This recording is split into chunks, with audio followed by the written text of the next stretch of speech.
আওয়ামী লীগকে নিষিদ্ধ ঘোষণা করতেই হবে বলে মন্তব্য করেছেন বিএনপির চেয়ারপারসনের উপদেষ্টা জয়নুল আবদিন ফারুক। সোমবার জাতীয় প্রেসক্লাবে আয়োজিত এক আলোচনা সভায় প্রধান অতিথির বক্তব্যে তিনি একথা বলেন। হাসিনা আবারও দেশে আসার চক্রান্ত করছে উল্লেখ করে ফারুক বলেন, সন্ত্রাসী দলকে রাজনীতি করতে দিলে দেশ আরও ২০ বছর পিছিয়ে যাবে।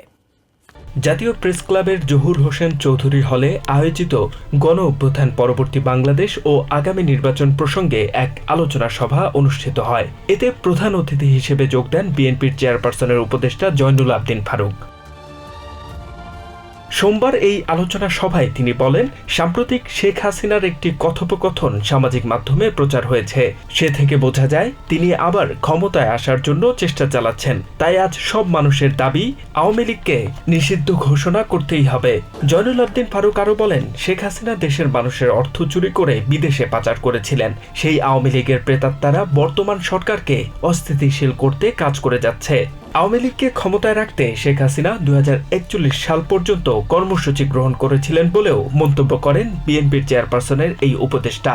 সভায় আরও ছিলেন বিএনপির কেন্দ্রীয় নির্বাহী কমিটির সদস্য নজরুল ইসলাম মোল্লা, স্বেচ্ছাসেবক বিষয়ক সম্পাদক মীর শরফত আলী সপু, যুগ্ম মহাসচিব আব্দুস সালাম আজাদ, চেয়ারপারসনের উপদেষ্টা হাবিবুর রহমান হাবিব সহ আরও অনেকে।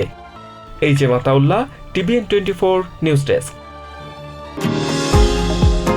নিউ ইয়র্ক থেকে সম্প্রচারিত TVN 24 টেলিভিশন বিশ্বজুড়ে বাঙালির কণ্ঠস্বর।